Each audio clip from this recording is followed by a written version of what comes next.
All right, everyone. Thanks for joining us. This is AudioFile Magazine's presentation of Upping Your Nonfiction Performance Game While Recording from Home, Owning versus Modulating with Paul Alan Ruben. I am Michelle Cobb. I am the publisher of AudioFile Magazine as one of the fun things that I get to do on a day-to-day basis. And we hope that you will participate with AudioFile Magazine in so many different ways.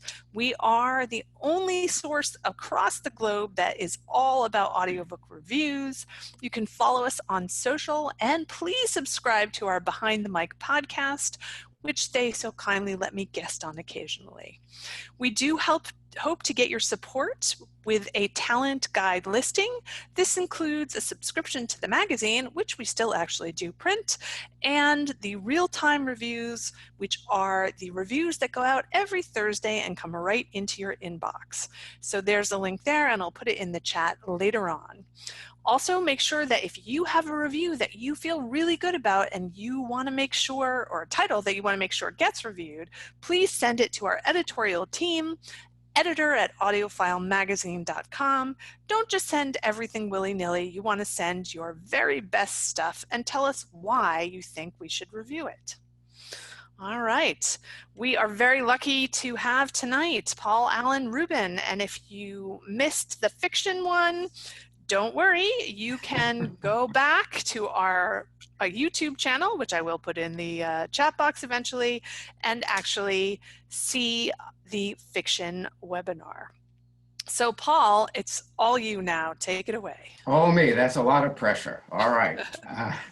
Well, thanks, Michelle. I also want to, well, I do want to thank Michelle for helping to put this together, and I also want to thank AudioFile Magazine and their publisher Robin Whitten for sponsoring this webinar. I really appreciate it. Before we begin, I assume, again, most of the listeners are narrators. If by chance there's a consumer or two, let me sort of apologize in advance for using some actor speak, but hopefully there'll still be something that you can take away from this webinar. I'd like to say that if I can, that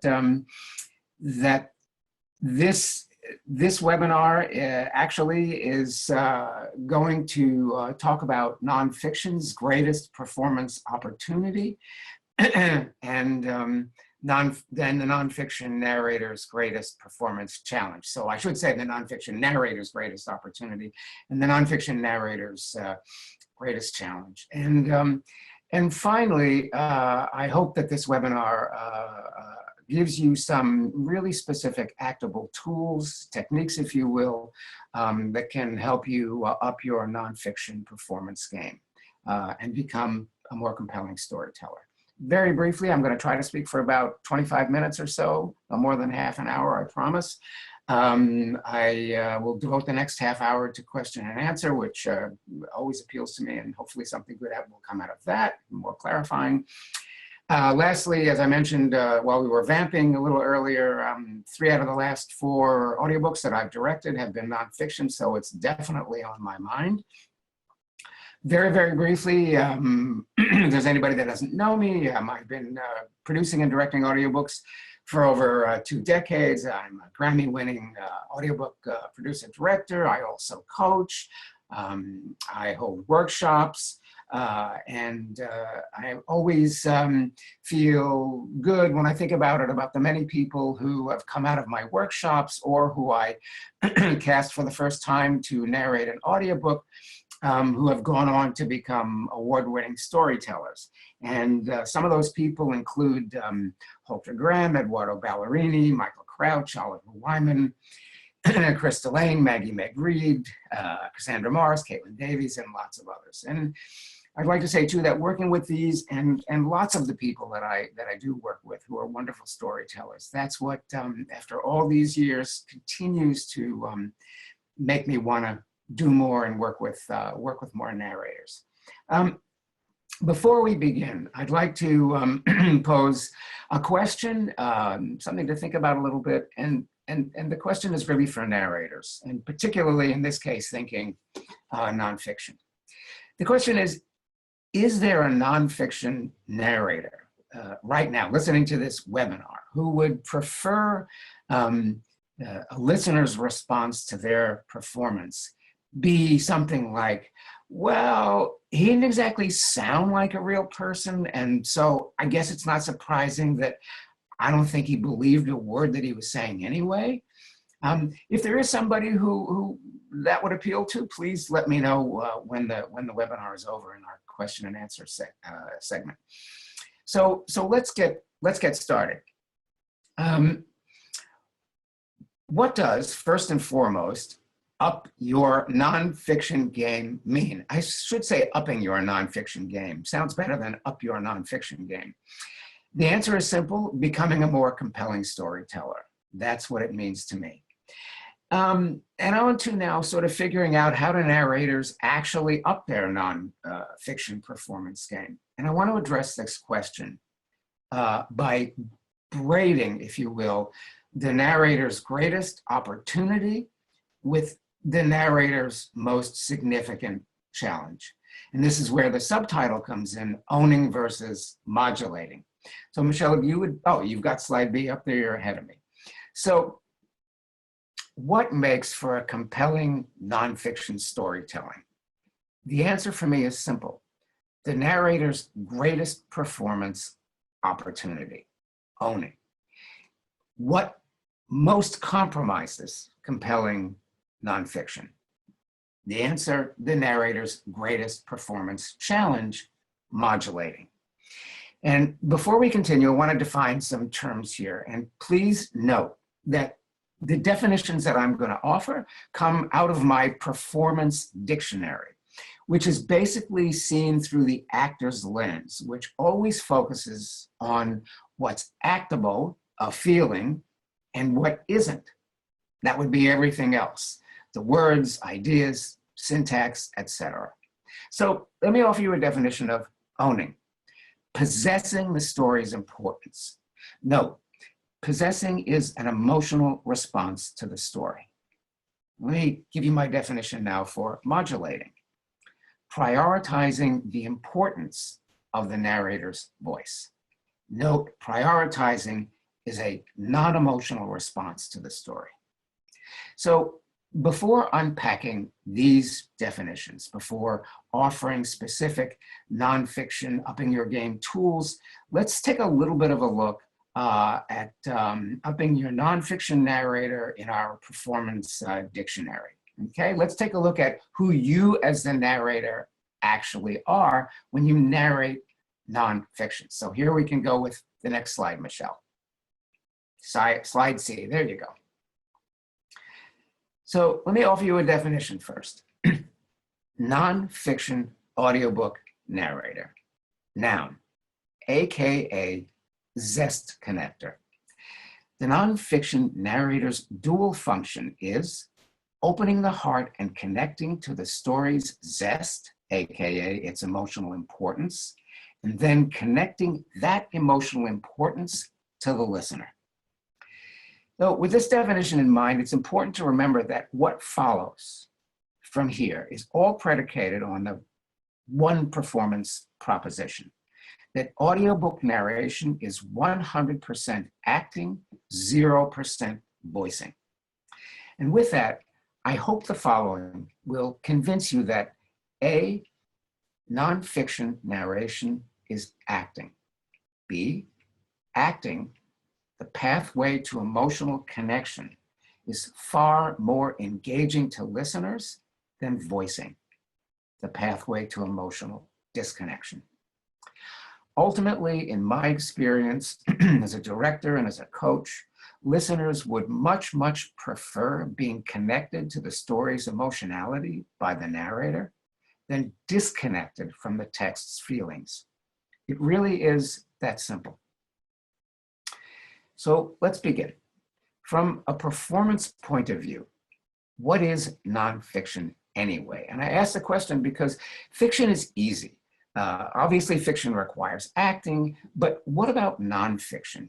And FYI, I should mention that more than one narrator has suggested to me, I'm not an actor really, so I limit myself to nonfiction, to which I'm always polite, but say silently to myself, really? Feh, heresy, shoot me, never, never. Okay, so let's first define nonfiction. And I think this would be the next slide, right, Michelle? Yes, okay. Nonfiction, definition. A real life narrative about a topic whose importance to the author on a scale of 1 to 10 is 15. So let's unpack a little bit this nonfiction narrative and see what truly distinguishes nonfiction from fiction and what sort of particularizes nonfiction as an acting challenge, or say particularizes nonfiction's acting challenge. Number one, there's lots of types of nonfiction: self-help, bibliography, biography, or I should say biography, sorry, excuse me, autobiography, memoir, advice, opinion, all manner of subgenres: history, science, business, etc. But regardless of the type, whether it's My Life in World War II or 5 Ways to Polish Your Fingernails, all nonfiction, all of it, has the following in common. A, all nonfiction has an axe to grind, or it wouldn't be written. Axe to grind means that the author wants to tell us about something badly, convince us of something badly, educate us about something badly. B, all nonfiction is written by an axe grinder, AKA expert, with the express purpose of telling us something he or she knows that you and I don't, but should. C, all nonfiction is an account of something real, real events, real experiences, real people. D, unlike fiction, there's no dimensional characters, there's no plot, there's no arc. And most importantly, in nonfiction, there's no fiction-like subtext. So let me just sort of sum up what I think is salient about nonfiction from a performance point of view. Nonfiction is wholly author-centric. It is the axe or story that the author grinds or tells us. Nonfiction's singular actable imperative, then, its only subtext, if you will, is urgency. The authors need to tell us something badly that frankly just can't wait, that's really important, that we really need to know right now. And it's this urgency, this really important, amazing story that we need to hear right now, information we really need to know this minute, that is the actable key to narrating nonfiction. And so this is where owning versus modulating comes in. Let me review quickly the definition. You know what, if you don't mind, Michelle, you could go back one slide, because I'm not up to this quite yet. I wouldn't mind if you, I'll get, yeah. Let's just stay there. We'll get to all those detailed things. I didn't want you sort of reading those things until I get to it, if it's okay, and then I can sort of explain them as I go along. So let's go back and think about owning one more time. Owning is possessing the author's importance, or possessing the story's importance. So what does possess the story's importance actually mean? It may sound like a dumb question, and maybe it is, but maybe it isn't. The answer for me means, it means that you, the narrator, in your heart, palpably feel the need to tell this important, vital, meaningful story badly right now. Let me just repeat the beginning. It means that you, the narrator, in your heart, in here where the actor lives, palpably feel the need to tell this important story, this important, meaningful story right now. That's it. Why is possessing the story so vital? I think there are at least 5 reasons. Number 1, possession is the narrator's emotional, read actable key to organically, believably telling the story. It's this possession, this actor's emotional response to this amazing story that creates urgency. In a phrase, no possession, no urgency. It's this urgency that organically connects the narrator to the listener. The narrator says, you need to hear this. The listener says, okay, let me hear it. If the narrator doesn't possess the story's importance, why should the listener? If there's no sense of urgency, the narrator is left to report information at best. And we already know that AI can do that. Last, possession, driven by this sense of urgency, compels the narrator to organically, again, believably, honestly, emphasize each and every word and phrase in this story. And again, let me repeat this too, because I think it's very important for nonfiction narration, nonfiction storytelling. Possession, driven by this sense of urgency, compels the narrator to organically emphasize each and every important word and phrase in the story. So what I'm really saying is, let that subtext, let that sense of urgency direct you. Don't you direct it. So exactly how does a narrator own the story? And we're going to get to that shortly. But first, let me just take a quick look at ownership's opposite, modulation. And reviewing modulation very briefly, I'm suggesting that modulation prioritizing the importance of the narrator's voice. That's my definition of modulation. And why does prioritizing the importance of the narrator's voice, or actually let me say it differently, what does prioritizing the importance of the narrator's voice actually mean? It means assigning the voice responsibility for telling the story. And how does the voice tell the story? In a word, non-organically, artificially, by varying volume, pitch, emphasis, pausing, all to indicate feeling. And often by maintaining a particular vocal rhythm, sometimes metronomic or sing-song, that rarely, basically never, replicates the way a human being actually speaks. So I want to apologize. I tried to be kind to modulation, but I'm not so sure that I succeeded. Why is modulating the opposite of, and in my view, antithetical to ownership? 3 significant reasons. First, modulation is a non-emotive rather than emotionally centric response to the story. Second, modulation fakes feeling. Ownership engages feeling. Modulation indicates, it gives an impression of urgency, importance, etc. And third, modulation's enterprise is the vocal manipulation of words in order to indicate their importance. Ownership's enterprise is emotional commitment to the words. The irony here, for me, sort of sums up the distinction between owning and modulating.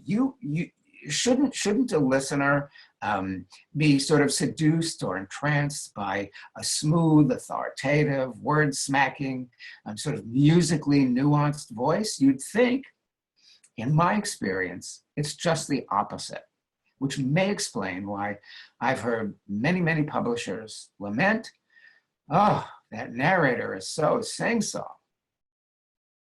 So let's now get to the heart of the matter, the nonfiction toolbox. How do you narrate nonfiction? Let me just remind you, as a hint, possessing the story's importance. Thanks, Michelle. Thank you for the slide. All right. So let's first talk about you as the narrator. Who are you? In a word, you're the author. And who is the author?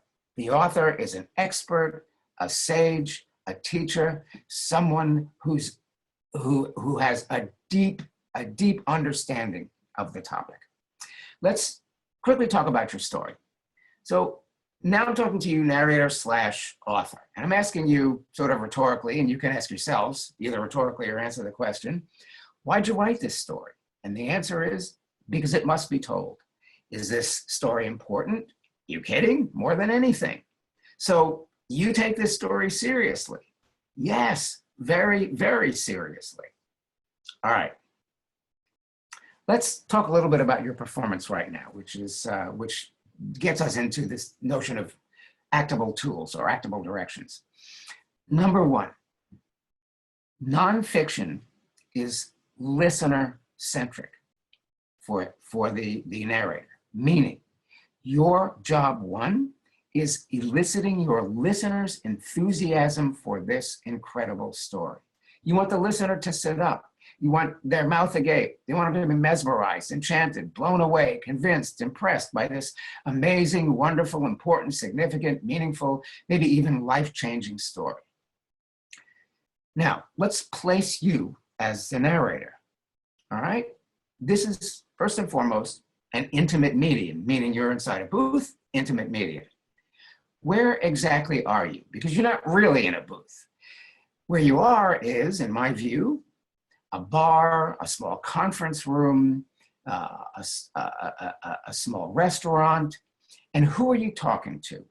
Maybe one person that you're sitting across, maybe a few people that you're sitting across, but that's it. That's the way you place yourself in a way that's commensurate with the intimate medium that you are involved in. Okay, so let's get a little more into the nitty-gritty now. Number three, you as the storyteller need to own the author's expertise. You are the expert. You are the teacher. You are essentially saying to the listener, I'm the expert. I'm here to tell you what to think. Number four, your job as author slash narrator is to reflect the author's persona. And that means you need to look at the text and sort of intuit, I should say, the author's attitude. You look at the syntax. You look at the way the story is actually written. And some nonfiction could be super serious. Sometimes it can be very snarky, and anything in between. But you, as the storyteller, as the nonfiction narrator, need to intuit that author's personality and reflect that in your storytelling. And sometimes it's not easy, especially when you're narrating 5 ways to polish your fingernails. That may not be it may not be as easy to intuit the author's sort of personality as it is in a book that has a sort of a more of an emotional appeal from the outset. But that's the job of the storyteller. That's your job as an actor. Next, most important, can't say it enough. You need to take your story seriously. Now, let me repeat that. As an actor, as the author, take your story seriously. It is an important story. It is a meaningful story. And it is your job here in the heart to take it seriously. Next, can't say this enough either, I think. Emphasis through ownership only, meaning believable emphasis of any and all words and phrases emerges only from your possession, think ownership, of the story's urgency and importance. Next, don't voice, AKA indicate, feeling or importance. Don't sing, don't highlight or stress or belabor or stretch or in any way, shape, or form unnaturally pronounce anything, period. Remember, the listener thinks you're a real person telling a real story, not AI. So let me say this a bit differently. Take the story seriously, and its urgency will organically compel you to emphasize or highlight what's important. Next, number 8, at least number 8 in my outline. Storytelling over story commenting, meaning Don't help or interpret the words. The author doesn't need or want your editorializing. You want to intuit the author's truth, not yours. Next, suggestion only when quoting other people, meaning a suggestion of that person's attitude. No character voices, no accents, no full characterizations ever. How come? Because the listener is interested in this amazing story, not your multi-voice, multi-accent repertoire. So why does this vocal variety hurt? Doesn't it make the story more interesting? The problem is it immediately shifts the importance from the story to you, and you are not the story. Next, punctuation is your co-director and your friend. Punctuation represents, from a performance point of view, a beat change. Punctuation, when you use the punctuation to identify and sort of own that beat change, in other words, to discover what's coming next, assists in putting you more in the here and now and assists in helping you sound like a real person. So let me just give you a quick example of what I mean by that. We'll take a sentence. The founding fathers walked in the room, comma, and decided it was time to write the Declaration of Independence. So I could read that sentence this way. The founding fathers walked in the room and decided it was time to write the Declaration of Independence. Or I could, using the comma, read it this way. The founding fathers walked in the room and decided it was time to write the Declaration of Independence. So you hear a little bit of a pause after the comma, but pause isn't really actable. What's really actable is that in that little white space between the comma and the next word, I am thinking about discovering what it is that I'm going to say next, and that assists in putting the listener in the present tense and keeping them in the here and now. Next. Less, less, less. I know a lot of people who know me would be surprised to hear me say that. I say that because this is an intimate medium. Less voice all the time.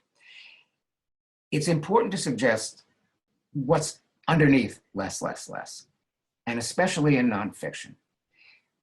The broader you are, the more presentational you are, particularly in nonfiction, although I would say in fiction too, the more likely it is that you're going to disconnect yourself emotionally from the listener. It's like pushing the listener away. The less volume you use allows you to perform in a way that's commensurate with the intimate medium that you are in, and it also opens up for you lots of choices that you would be unable to make, actable choices that you would be unable to make that will organically come out of your storytelling that simply are not possible when you're way too big. Next, don't help the words. We get it. We get it. Emphasize all you need to, but don't help the words. So let me, again, give you a quick example of what I mean by that. You could say, let's take the sentence, when you understand the 5 most important principles of sales, you'll make your first million. Well, you could say, when you understand the 5 most important principles of sales, you'll make your first million. That is what I would call helping the words. And I want to argue that we get it. We do not need to be hit over the head with a sledgehammer. So you want to intuit the urgency, the sense of need to tell this story, and you are perfectly, I think, right to highlight and emphasize the things that you want to emphasize in that sentence, but they just want to come out organically. They want to come from your place of urgency that needs to tell the story. So you can say something like, when you understand the 5 most important principles of sales, you'll make your first million. There are multiple ways to do that, but the bottom line is that when you treat the emphasis of the words as that which comes from your feeling, you're going to be a lot more convincing to people, and you're not going to push them away, you're going to pull them in. Two more, real quick. Don't push. Push is the voice trying to act, and the voice can't act. We all know that. So push is when you literally push the voice. When you understand the 5 most important principles of sales, you'll make your first million. So that is overdoing it a little bit, but that would be pushed. You can hear me actually pushing. It's like pushing the words off a cliff. Last but not least, in this segment here, I hope all of you will commit yourselves to speaking like a real person. And the reason for that is fundamentally the following. It's because the listener wants to believe that they're actually listening to a real person. So if you go back and you listen to your recording, your nonfiction narration, and you can ask yourself, do I sound like a real person? You're going to know the answer. And hopefully some of the things we've talked about can be identified. And if you feel like, man, maybe I don't quite sound like as real a person as I should, you can look at some of these things and see how they assist you in perhaps assisting yourself to be that real person. Because that's part of the listener's willing suspension of disbelief. Yeah, they know you're an actor. Yeah, they know you're not the actual author. But as they're listening, they want to believe that you're the author. And very, very lastly, and this is a little bit different than fiction, you know, in fiction, listeners know that actors basically are narrating fiction. But in nonfiction, that's a little muddier, and listeners don't necessarily think, oh yeah, this is an actor narrating it. They really want to be able to hear the author. So just a last word, and then we'll have some questions. If you as storyteller take your story seriously, so will the listener. If you as a storyteller take your story seriously, you take the listener seriously. Nonfiction is solely about the listener's emotional connection to this amazing story, not you. That connection occurs as a result of your possession of this story's importance. This story is about the Civil War, not your Robert E. Lee impression, even if it's great. The memoir is about the plight of a single mom, not your characterization of what a single mom's plight sounds like. And finally, last word. Believe in your listener, believe in your story, and you stand an excellent chance of being believed. Thank you very, very much. I hope I was able to do this in just about 30 minutes. I think I was. Yes, Michelle? Good job, Paul. Yes, indeed. I was good. All right. Well, again, thank you again. Thank you very much. I appreciate it. Sorry for my voice a little crackly. I have a very, very slight cold, but we've got lots of questions flying in. Oh my goodness, Mary and him. Okay. All right. So that was the idea. So let's start with Bill Lord's question. Can gentle modulation be the byproduct of emotional commitment? Never. How's that for a long-winded answer? I'm going to argue the answer is no. And the reason is because if the gentle modulation is imposed by the voice, by definition, from my perspective, it means that you're not connected to the sense of urgency. If you're connected to the story's sense of urgency, and there's some kind of little gentle modulating that occurs and happens, great, then I'm fine. But I would be very, very reluctant to want to say anything good about modulation, gentle or more severe. Okay. Can you speak a bit about narrative nonfiction? Yes, I mean, I can speak about it, but I wish the question was a little more specific. Narrative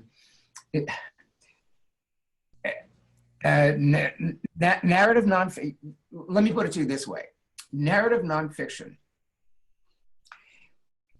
the storyteller's job, whether it's narrative nonfiction or anything else, is always listener-centric. Your obligation is to create a sense in the listener that this is an incredible story. I hope that answers the question. I'm not sure if it does. And if in fact, maybe that person can ask me something a little more specific, I can try to answer that.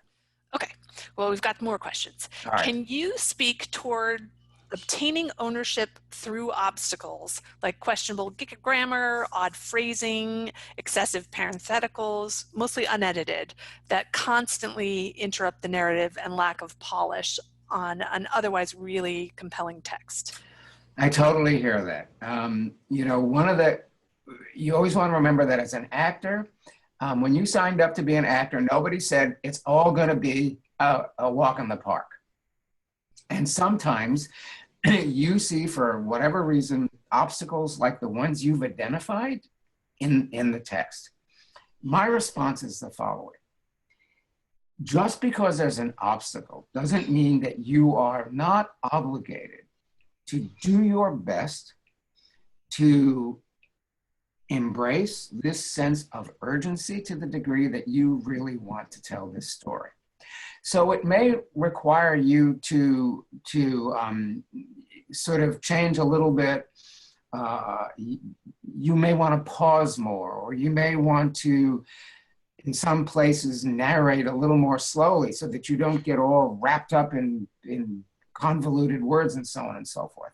But at the end of the day, your obligation is always the same. And I just want to say very quickly, I do find that sometimes, from my perspective, this is just my perspective, narrators sometimes complicate their job and complicate it in a way that makes the text responsible for their inability to, let's say, narrate the way they want to.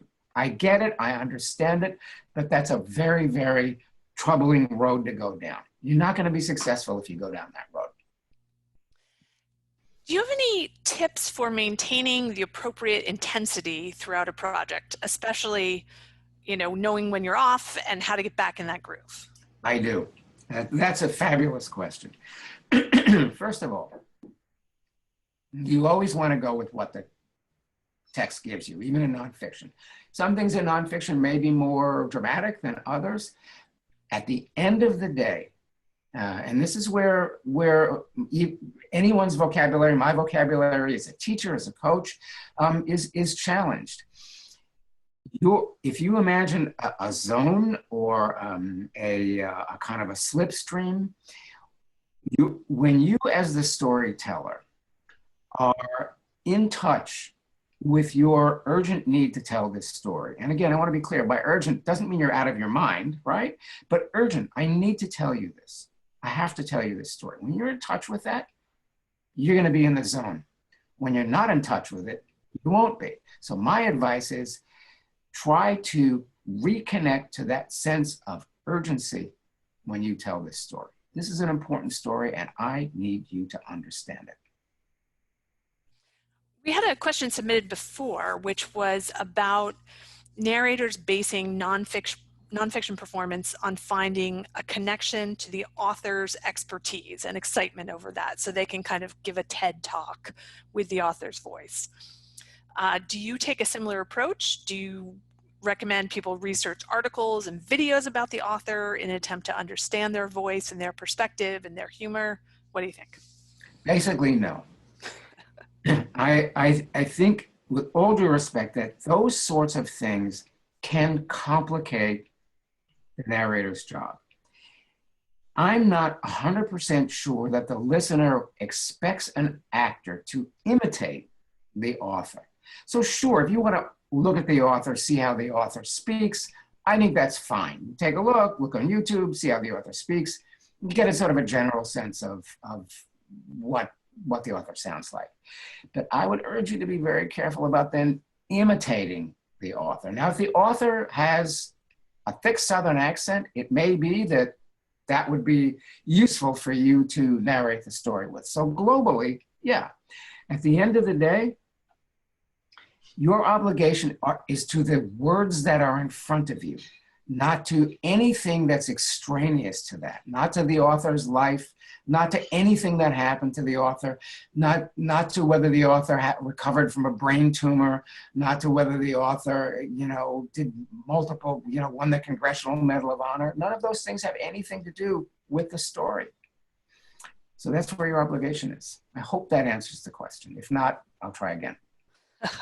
There are a couple of questions about using dialect or character voices within nonfiction. If a passage is written in dialect, if there is, a character, as it were, what do you suggest in nonfiction?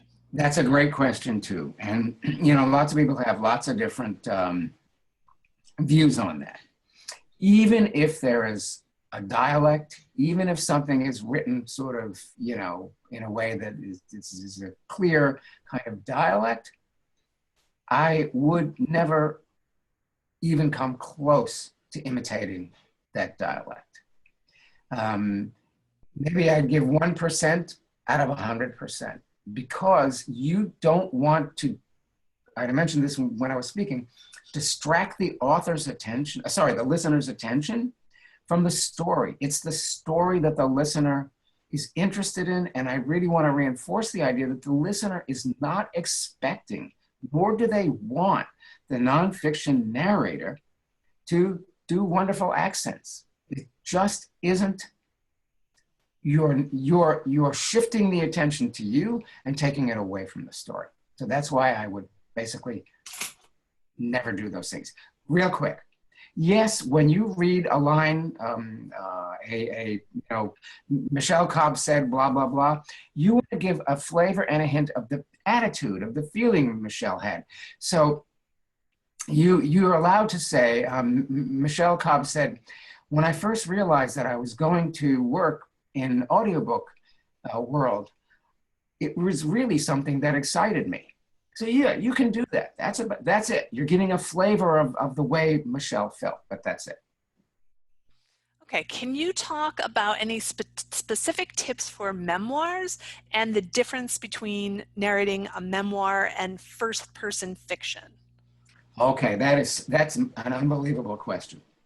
First-person fiction means that you are that character. A first-person well, let me step back one sec. So in first-person fiction, you are that character, and it's all happening right now. All the events are happening right now, and that is what you connect to, all that subtext. In memoir, first-person memoir, A, what's important is the story, not you, and B, you are not connecting to whatever the feelings were, because this story is in the past. In other words, it's not happening right now. All memoir, by definition, is talking about something in the past. And so rather than worry about connecting to whatever the feelings were, the actual connection is, as I said, is to the listener's empathy with this amazing story. So you think about this real quick. If the memoir is, in the line in the memoir is, I realized when I went in with 5 members of my platoon in Vietnam and we were in the bush, I realized that some of us, maybe none of us, were going to come back. Could you ever imagine yourself, if you're the narrator, saying, when I went into the bush, I realized that none of us might ever come back. That's not nonfiction, that's fiction. That's the here and now. That's not what the listener wants. I hope that makes sense. It's a fabulous question, and it's sometimes difficult to wrap your mind around, but I hope I was remotely clear.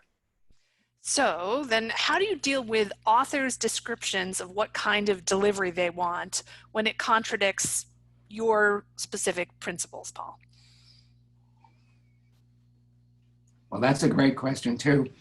It's difficult to talk to authors sometimes because in my experience, authors don't really have if they're not actors, they're not going to be able to help you, but they will be able to derail you. If it was me, I would do my best to give the author what they wanted, but I would tell the author, if I could, um, look, this is my understanding is that it's you're telling an important story, and my goal is to have the listener think to themselves, wow, this is an amazing story, not think to themselves, wow, that actor is doing a great job. Because if they're doing that, they're not hearing the story. That's how I would try to help the author through this. So then how do you both reflect the author's persona and make sure that your real self as a narrator comes through? Okay, that's a great question too. That's why nonfiction has all kinds of difficulties. It's difficult. So you're projecting, you're intuiting the author's persona. And here's, first of all, where less comes in, right? Now, that said, if the author is very snarky, you're going to have to go there. That's going to be consistent with what I'm talking about. If I would encourage you perhaps to listen to a book called Attack Poodles. Just listen to the sample. It was done by Dennis Boutsikaris a long time ago, and I did it with him. And the author was very snarky, and it was about all these women right-wing pundits, and the author was extremely snarky. And so I thought, in the best sense of the word, Dennis worked very hard at creating that persona. You have to give back what the text gives you, but a big but. You have to keep your focus on the listener, not you. So you're always keeping your eye on the listener, and in doing that, and I hope this makes sense. You have to disconnect yourself a little bit from whatever that author's feelings might be. You can't speak in a rage the way you could in fiction. I hope that makes sense. It's difficult. So when you have lots and lots of quotes inside a text, yeah. What is your strategy for clarity in separating the narration from the quotations? I usually never say quote. I find it distracting. Listeners get it, and if the listener doesn't really get it, I don't think that that's necessarily detracts from the work. I think saying quote all the time detracts from the work. Additionally, when you quote, you're going to intuit the feeling of the person you're quoting. And that's going to cue the listener that someone else is speaking besides the author right now. Great. So someone asks, couldn't storytelling over voicing be useful guidance for all voice work, audiobooks, commercials, corporate narration, even promos? Or is there ever cause for modulating? My short answer is that is a great question. And in my opinion, there's never a cause for modulating. It does depend on what your outcome is. I don't direct commercials, and I don't have a lot of experience with them, so I want to be careful to not come off as an expert there. But I would say the following. Think of this axiom. The more you want to emotionally disconnect yourself from the listener, the more you should modulate. The less you want to disconnect yourself from the listener, the less you should modulate. So you have to find a place within that spectrum that feels, in terms of a commercial or some other venue, that feels comfortable for you. Arguably, in a commercial, the car or the product is the star of the show, not you. I could be corrected here, but from what I gather, many agents and agency people always say we want voiceover people who sound like real people. Great. Well, we've got one final question to close out with. When dealing with dense text like philosophy, how sophisticated a listener are you reading for? Does it vary at all? That's a great question, but I want to argue the following. You are complicating your job. For an actor, there's no such thing as philosophy. It's not actable. So I'd like to tell you to act, I think, therefore I am. Act that. You can't. What you can do is, if the philosophy is dense and you have trouble understanding it, you need to make it your job to understand what you're saying as best you can so that you sound like you know what you're talking about. But your overriding job is, as I've suggested in this webinar, is to create a sense of urgency and need on the part of the listener to hear the story. And if I have time to say very quickly, a long, long time ago, I did a wonderful book by a physicist named Brian Greene, who I worked with not long ago, but he wrote a book, and in the book, he talked about wormholes and string theory. And the narrator said to me, "Do you understand any of this?" And I said, "Are you kidding? No." He said, "I don't either." So what did we do? We did the best we could to create organically in that storytelling a sense of, you need to hear about this. Fini. Well, thank you so much, Paul, and thanks to, of course, Robin Witten, our editor, for helping us put all this together. Just a reminder that you can support AudioFile and get in front of publishers and producers who can access our talent guide for free. The discounted offer is there on the screen and in the chat box previously. And if you missed any of this, or if you missed the fiction webinar, you can go to our YouTube channel. That's AudioFile Magazine. Thanks so much for listening, and please do subscribe to our Behind the Mic podcast and help us spread the word. Thank you so much, Paul. You were fantastic as always, and we loved having you. Well, I appreciate it. Thank you very much.